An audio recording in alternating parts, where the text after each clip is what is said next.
That's what it is. SK Maker in the burner with Josh Osho. We just came out of Redemption Days featuring Ghostface Killer from, you know, the legendary hip-hop group that is Wu-Tang Clan. Yeah. Now, you know, everybody doesn't get to collaborate with artists like that, man. How did that happen? I finished my record pretty early. So by the time we got signed, I got signed, a lot of the conversations that I was having with Darkest, who signed me, were just like, we were just getting to know each other for a little while, talking about my vision, what I wanted for myself, and where I was coming from, my inspiration. And so part of that was talking about hip hop. And I mostly listened to old school hip hop, so we're talking about them kind of names: Wu-Tang, Mos Def, African Bambaataa, KRS-One, Common, Nas, that kind of stuff. And so anyway, a few weeks later, I got an email from Darkest saying, how would I feel if he sent it over to Ghostface manager to see if Ghostface would have a listen. So I was just like, well, true, bruv, like, why not? And but he's like, you know, obviously don't get your hopes up, because it wasn't even nearly a dead cert. It would be based on if he like enjoyed it. So he did, and we got like literally emailed straight back saying he loved it, and then a few days later got the verse. So how was it, man? Because I see that you flew over there, you shot the video with Ghostface as well. Where was that, man? It was in New York. Whereabouts New York? It was in Manhattan, and we did a bit of it in Brooklyn. Did he take you to the legendary Wu-Tang headquarters in Staten Island or anything like that? Nah. So how was it meeting Ghostface then, man?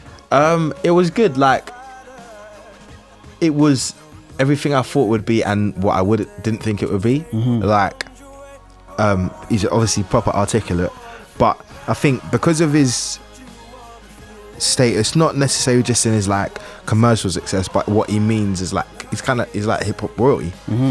I thought there'd be a few more like airs and graces, but there wasn't, man. He's one of the most humble people I've met. Straight. Proper hard working, and like just proper cool guy, man. So you're a songwriter, man. How does the regular studio session go down with Josh Osho, man? There isn't really one, you know. We just do some mad stuff. Sometimes we don't even write.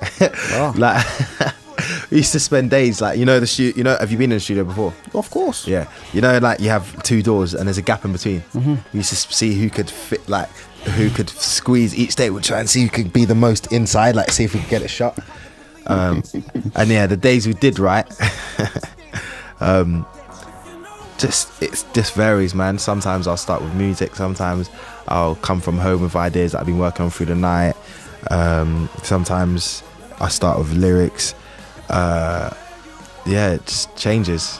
What about the atmosphere in the studio as well? Because one of the funniest things I've heard of, like, you know, people that write lyrics, like writers, as opposed to people that don't write lyrics, in their studio sessions, they like the lights down low. Yeah, I'm like that with everything, though. Like, even if I record, like, sometimes if I can't get studio time anywhere, like, studios I use are booked or whatever, I'll record in my management's office, and they'll just set up like a little small like studio kind of thing. And the lights are just like office lights, so like, you know, those long things, and I'll be like, yeah, can you turn them off just so I could get like studio lighting. I don't know why it is. I guess because artificial lighting is just a bit like, it's a mood killer, man. So I just have to switch them off. So, you know, people are gonna put you into the category of UK R&B, you know, UK soul. Yeah. It's a scene that struggled in recent years, man. Like, there's been a lot of artists coming along from, you know, you got the new ones at the moment, like your L Marshalls and your Angels, but no one's really popped off as much as Craig David did like over 10 years ago. Like, you had Tyrell Cruz as well, who's done his thing commercially, but there's not been a steady flow of UK R&B artists. Why do you think that is?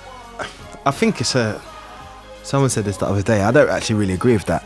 I think people get mixed up what they're talking about when they say R&B, because and then also, if there hasn't been any R&B and soul artists, I just think we live in an environment where music goes in trends, and it just so happens that R&B hasn't been a trend here, like the same way UK rappers just popping off now. Like, I'm sure people are like, oh, there's no UK rappers.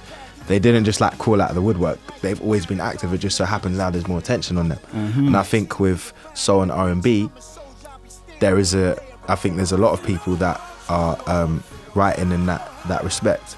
But that's just not like, again, like what's popping off now, because again, you could kind of say the same in the US. Like, as much as